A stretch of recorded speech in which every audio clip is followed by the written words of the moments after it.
As a disclaimer, this video has pretty much nothing to do with the makeup. I'm thinking about doing some more frivolous videos in the future, but that is not this one.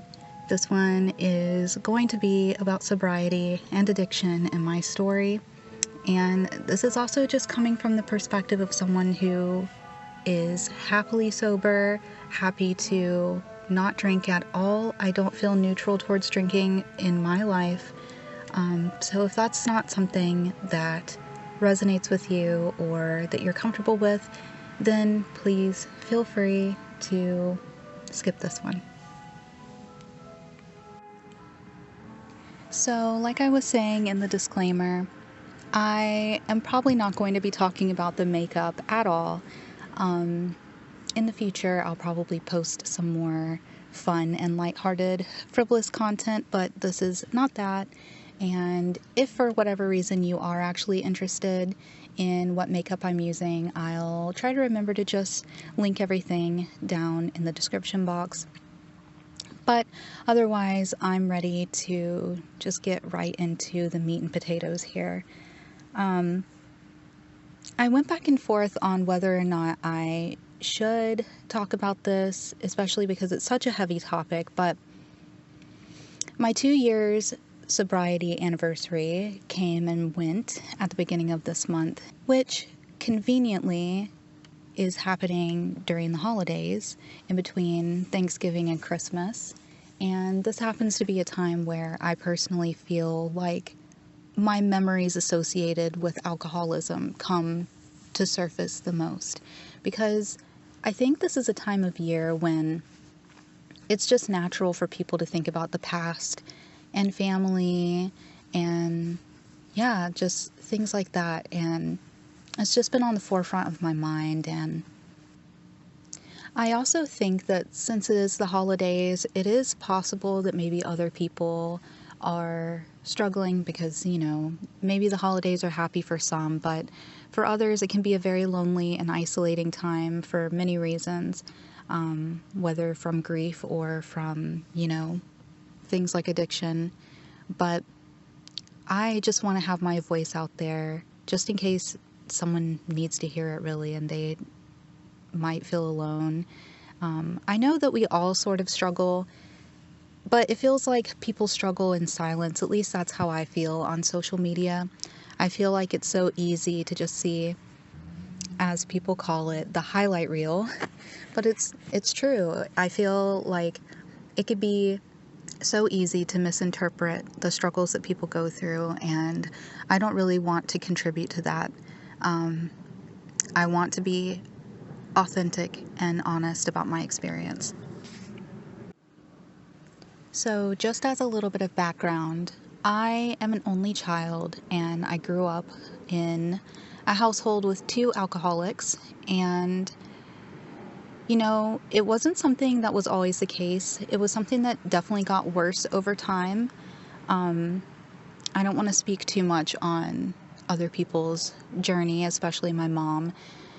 She is someone who is, though doing a lot better nowadays, still very much struggles, and so I don't want to speak on her behalf. But yeah, I think that addiction is definitely preceded by underlying mental health issues, and I think that is something that was very true for my household and is something that I also struggle with. So I have been clinically diagnosed with both depression and OCD, all of the psychological jargon and all of that. But realistically, it's just grief and trauma and learned negative coping that has brought me to this point. And that was all very true as a youth as well. Even before I had any other method of coping, I always really struggled with my mental health, and I struggled being in a household with people who were not taking care of their mental health, and honestly just didn't have the knowledge or resources, quite frankly. I think that even now it can be very taboo to talk about the ways that we cope and keep ourselves mentally well. And yeah, I think it's very easy for people to sort of lean on a crutch, and sometimes it is just something that's passed down. I personally am not somebody who believes that alcoholism is inherited as like a genetic thing. I think that it's just something that is like a learned behavior. That's just my personal opinion, and probably just mostly informed by my personal experience. But all of the issues that really tie into my drinking, or did tie into my drinking, were very present as a youth, whether it's grief or just kind of self-loathing, general social anxiety, and not just like being shy, but like being truly afraid of people, is still something I deal with today. It's actually always an active struggle. Like, these issues don't leave. I am just here trying to almost near constantly make a better decision for myself. But in the past, it was not good either. Even before I had my first drink, I was still very self-harm-y, suicidal ideation-y. Yeah, I was not very healthy and certainly not very happy. It's like I was always waiting for the next depressive episode to take root, and I would just crumble. Like, I would crumble for months on end. Or if my anxiety got really bad, I would just never sleep, and like, it was just a mess. It was really bad. Even though there was always alcohol in the house while I was growing up, I didn't really struggle with drinking until college. I mean, before then, I would drink at like dumb teenager parties, or like just silly, goofy, stupid situations where I shouldn't have been underage drinking.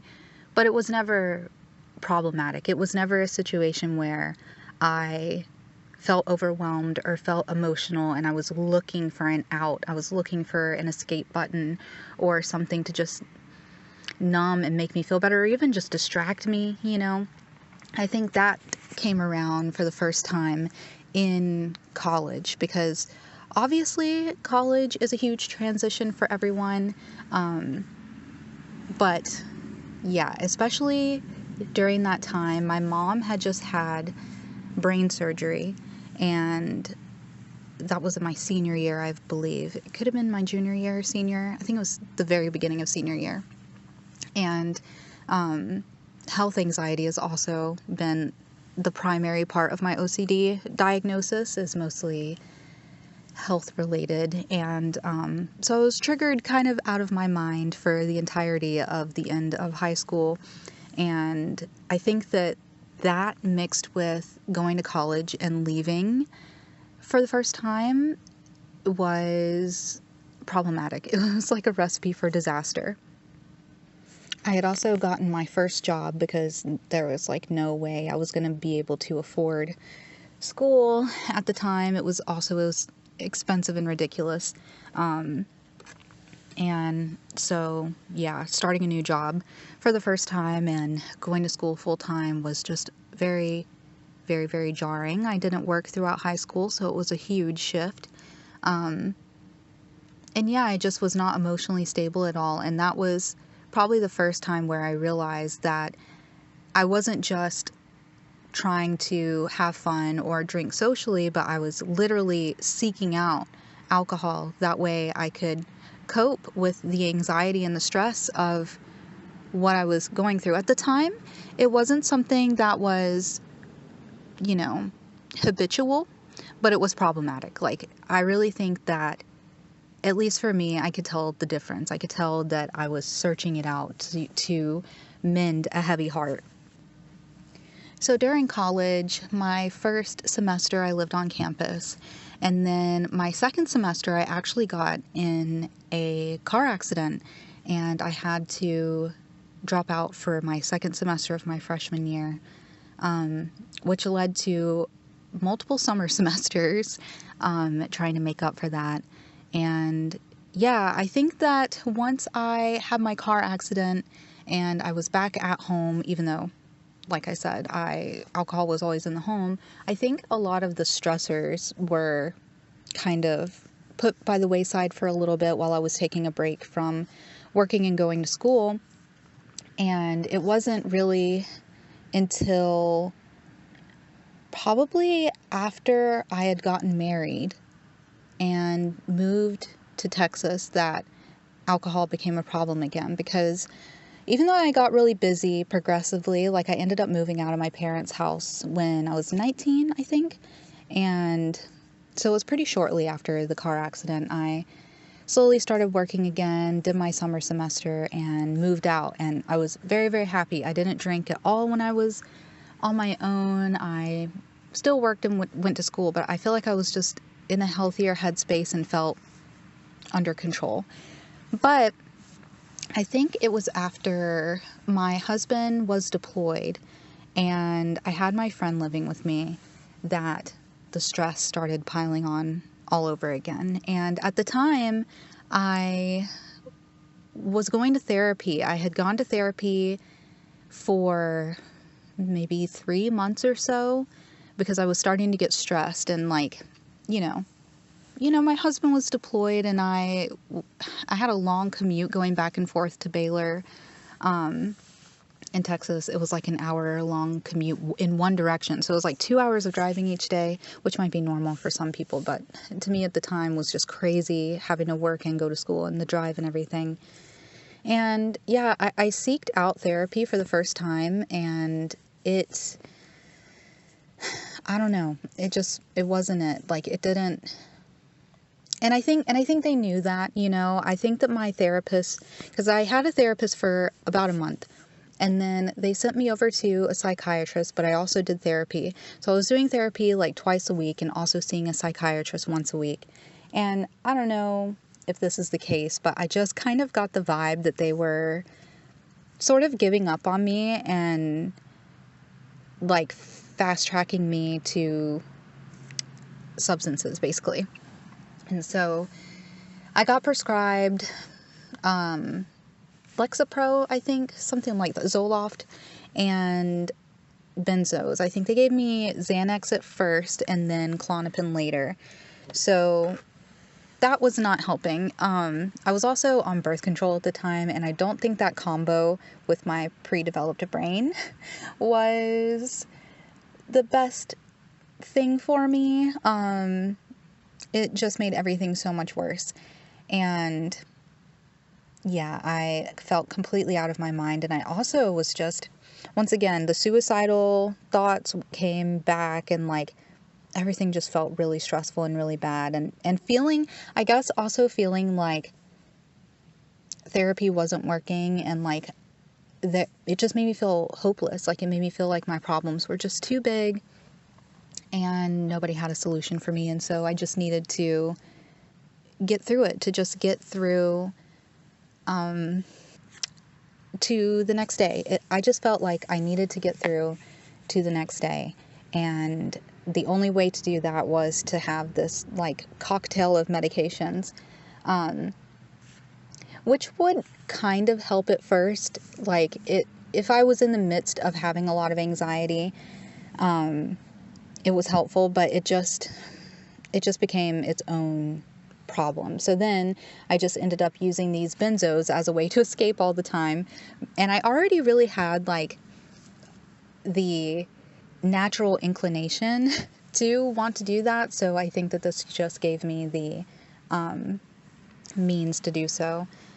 So yeah, basically it ended up with me on my 22nd birthday being thrown into the psych ward for a suicide attempt. And so once again, I kind of like my car accident had a moment where I was like, this just can't work. Like, things get really, really hard, really overwhelming, and I just bulldoze myself and look for an escape, and it just isn't working. And so my best friend left and we never spoke again, which was hurtful and sometimes still hurts, but I've been healing. It's been years now, but I was completely alone. And now I was alone in like a foreign land because I'm not from Texas.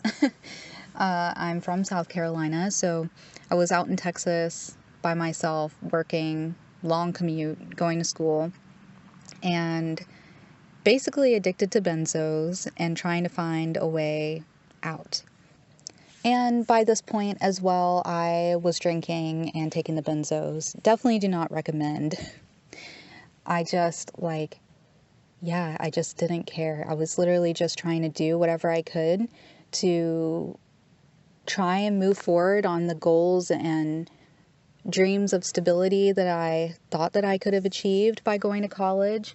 And I was just really trying to get through my degree and stay alive. And I just couldn't really see anything past that. So anyway, finally, my husband came home from his long 9-month deployment, and we moved out of this terrible place, this little shitty duplex that was really oppressive and really awful, and now had all of these memories of curling up next to a bottle of blueberry Smirnoff and falling asleep and just getting through day to day. So I could finally wake up from that nightmare. And very shortly after my husband came home in 2018, I quit my job, and then a little while after that, I dropped out of school. It would have been my 5th year of school, and I think they added another year onto that because I transferred from my school here in South Carolina to go to Baylor. And Baylor is a Baptist university, so you have to take chapel and Christian scriptures, and I loved that. I didn't love chapel, but I did love my Christian scriptures, like Bible reading class. But it just added a lot of time, and the degree for nutrition was really different too, so I had to take a lot of extra courses, and it just extended the time. So anyway, I was just in such bad shape mentally that I decided that I would at least take a break. The break was permanent. I never went back to work or school. But for me personally, I feel like I really needed that to be able to get well again. So then I have a couple of good years from 2018 through 2019, through most of 2020. I had gained a lot of weight when I was drinking, which is like one of the million downsides and side effects of drinking. Is not only do you gain weight because it has a lot of calories in it, but it just made me so bloated and so puffy and like just sickly looking. And it's really hard to exercise when you're always hungover or when you're literally actively drinking and barely sober. It's pretty hard to exercise. But after a couple of years, I finally lost the weight, and even through 2020, I was pretty proud of myself. And my stepdad passed away in 2019 as well, and I was really proud that I was able to get through it. By this point, I was starting to study different coping mechanisms and really taking my time with myself and not just rushing into going back to work and going back to school, and I could spend more time just learning myself, just learning my own rhythms and what my triggers as well, and how I can better serve myself realistically. And even through most of 2020, I think that I was pretty good. I don't think I struggled very much at all. It wasn't until probably about halfway through 2020 where I started having issues. I started having a lot more family issues, and it became unbearable. It was one of those things where I was afraid to even look at my phone, and I already struggle with that. I already struggle with staying present and staying socially active, obviously, from years and years of isolation and social anxiety, but this was definitely bringing those things back up and feeling othered and like an outsider, and just really, really triggering things going on. And so I'd say somewhere between August and December of 2020, I could feel that my mental health was slipping. I can always notice it first with my exercise routine. it became a lot harder to exercise because my mind was always on things. My preference for exercising is doing yoga or Pilates or like very mindful types of exercise because I consider it like an antidepressant for me. I think it's best for me to check in on myself and give myself time and space to really process instead of letting my negative thoughts spiral. So I realized that once I start shying away from the mat, it means that I'm probably a little overcooked and am afraid to process.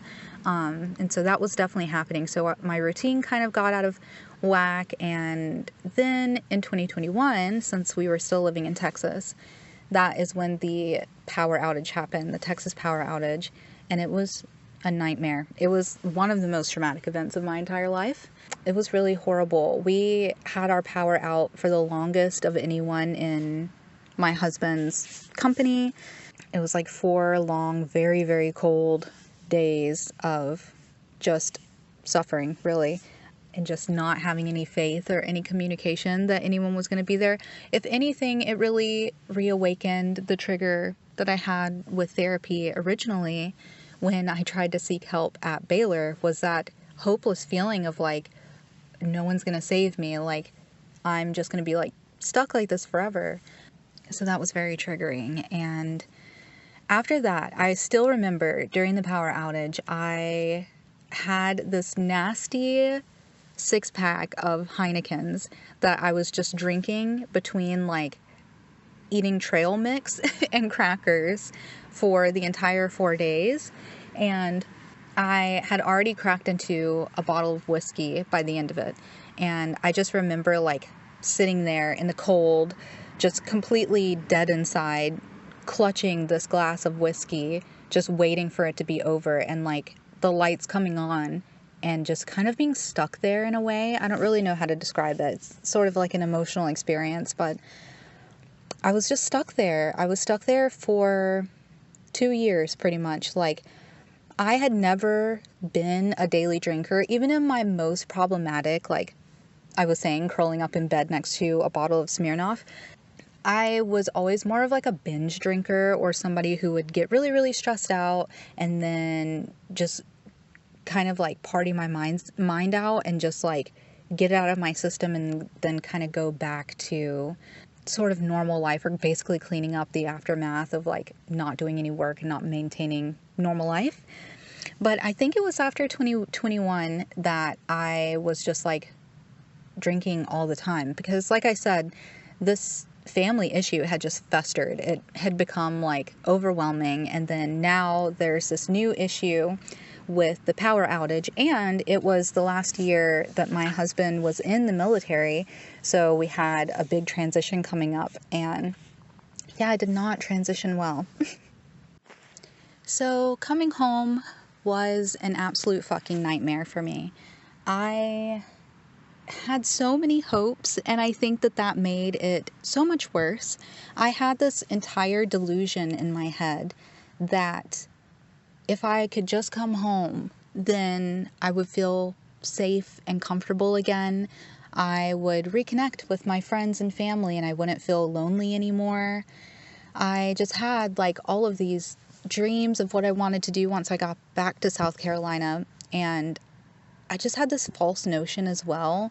Just as a little side note, I had this false notion during the pandemic that my homeland would be safe, and that the changes like to the environment and the building and like just all the differences that came around, or you know, like the restaurant closures and stuff, I delusionally felt like this couldn't have happened to my home. And so imagine my surprise when I realized that my homeland is being bulldozed and covered with anthill home suburbs. No offense to anyone who lives there. It's just not my favorite thing. Seeing these places that I grew up with just turned into these traffic-filled nightmares. Sorry, not sorry. I don't love it. It's so impersonal.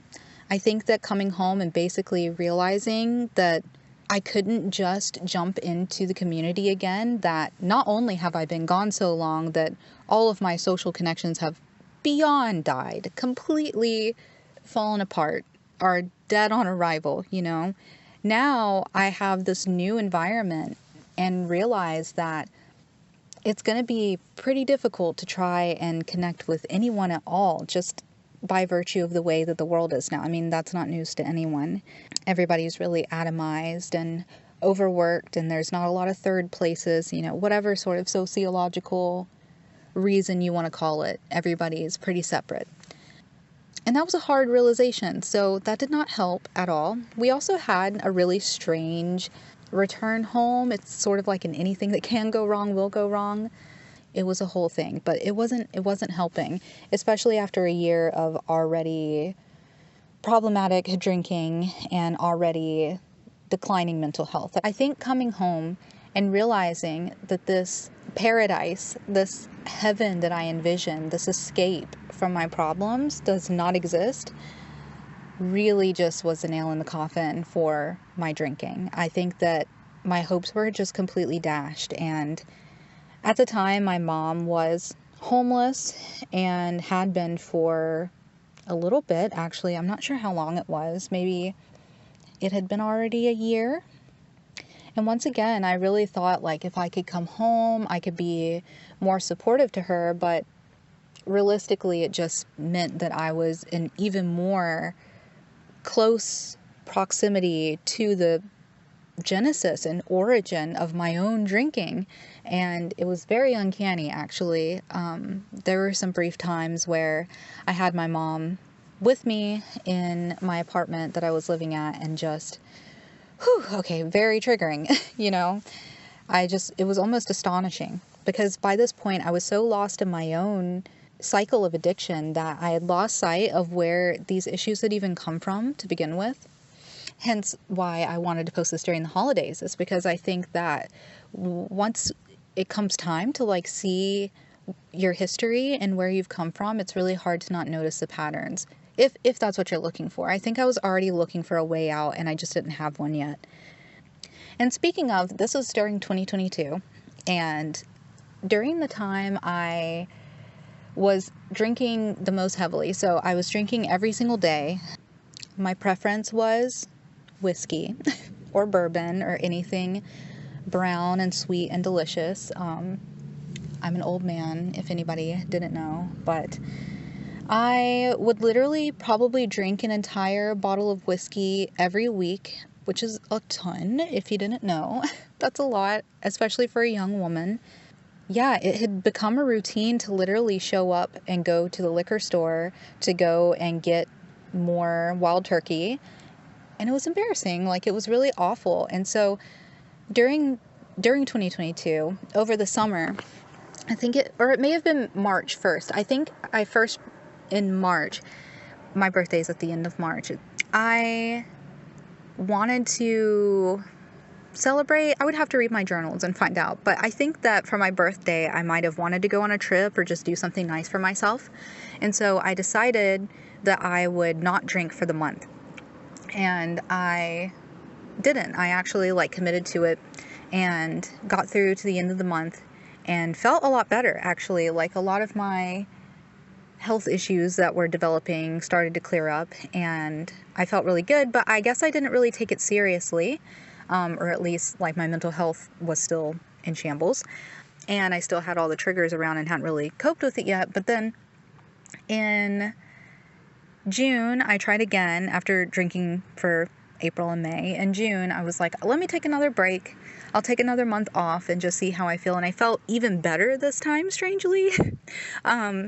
I had, like, all these, like, skin issues that cleared up, and like I said, I get super bloated when I drink all the time. I think that's normal, and my bloating finally went down, and just my sleep got better. I wasn't so ragey and, like, thin-skinned and sensitive to light and sound and everything 24/7. But then at the end of June, I had another situation with my mom and went back to drinking again. And so it wasn't until November of 2022 that I was finally like, I think I tried again. I think I was like, okay, once a season, I'll take a month off drinking. Me trying to bargain with myself. But it was better than nothing.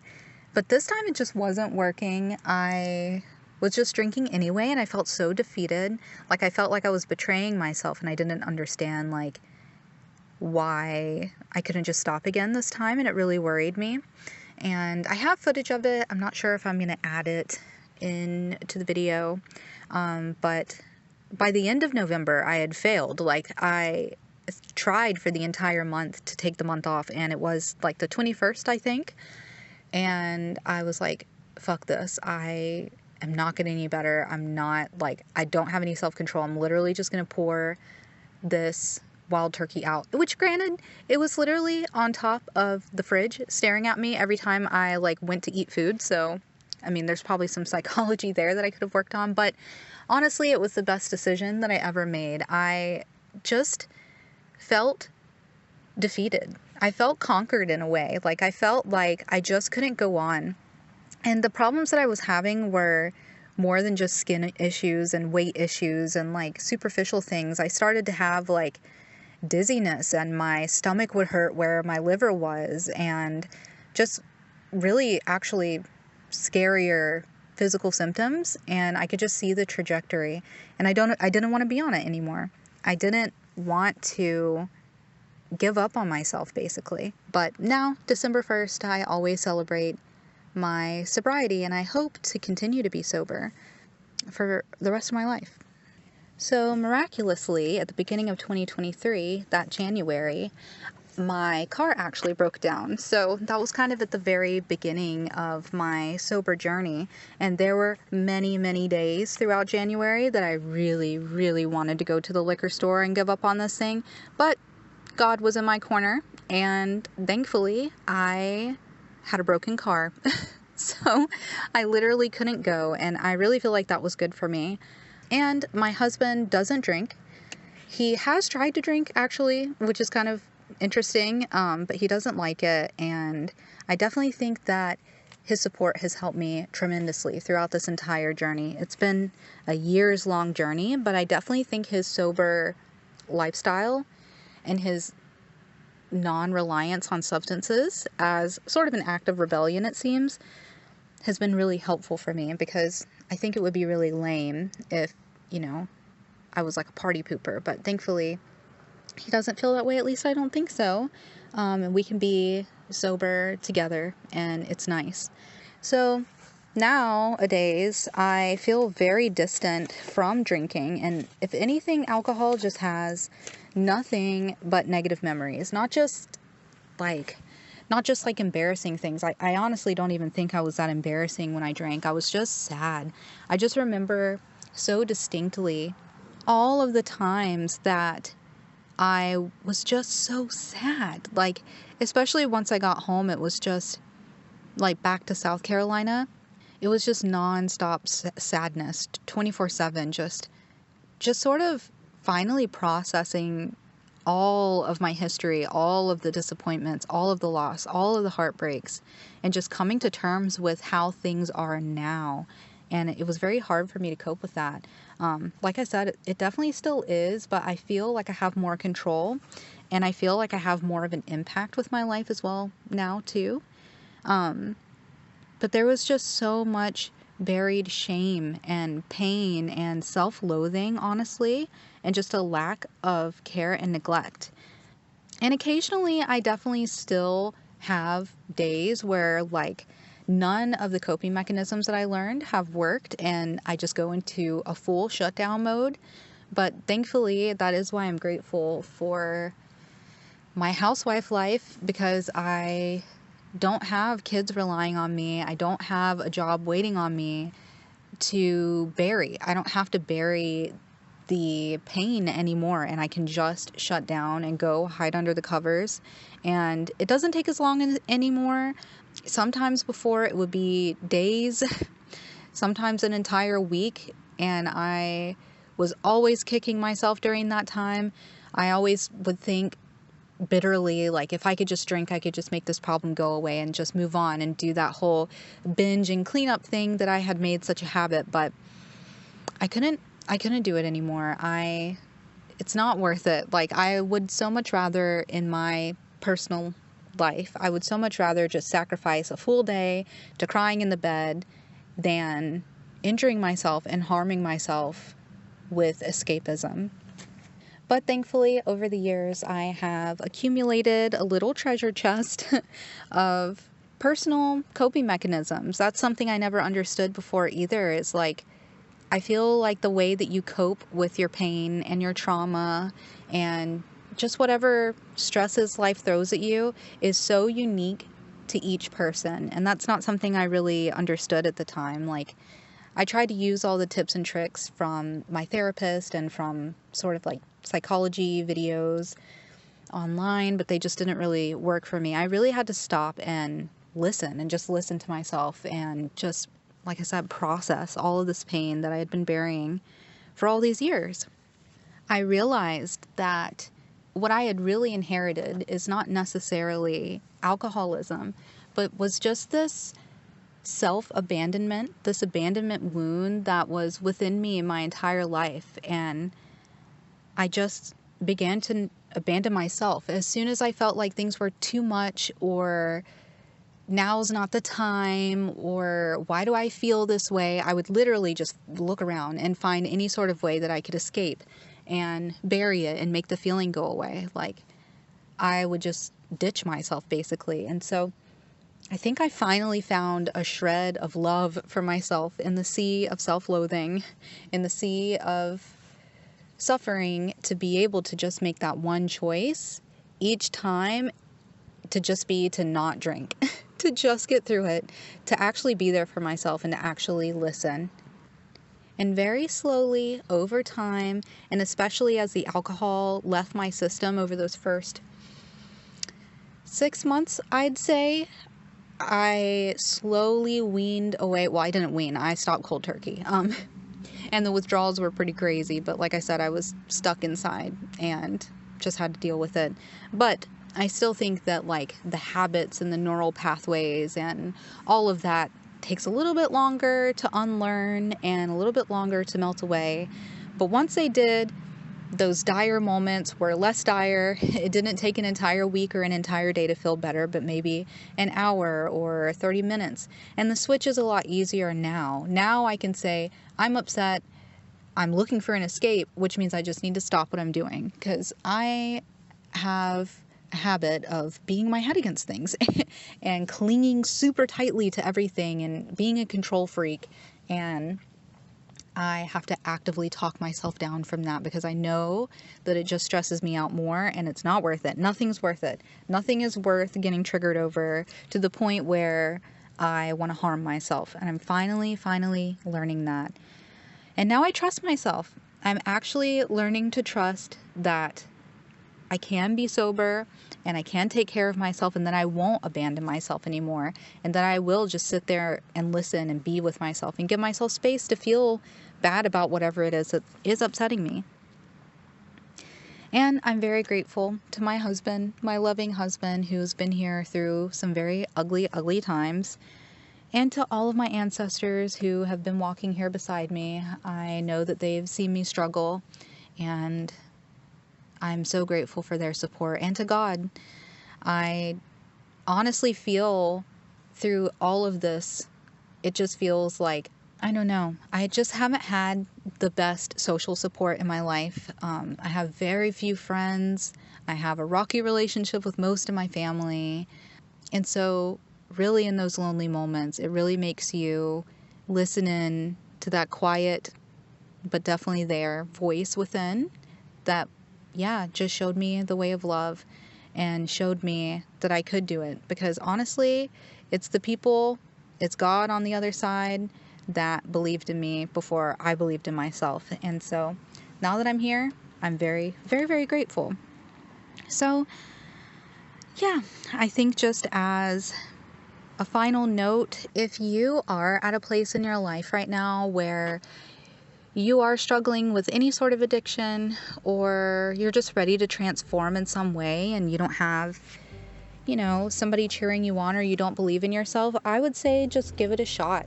Even during that time where I was just stopping for a month or for a week, it's better than nothing. If anything, it just gives you the chance to see what you can do and what life could be like. This isn't to preach, though. If you're not there, or if you're not struggling, then I guess it's not relevant to you at all. But if you're not there, that's perfectly fine as well.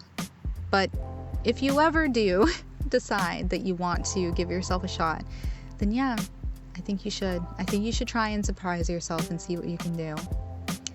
But yeah, that was my story. I feel a lot better. I feel better. I've been sitting on this for a couple of weeks now, I think, and I'm just ready to have it out there. So thank you guys for listening. Bye.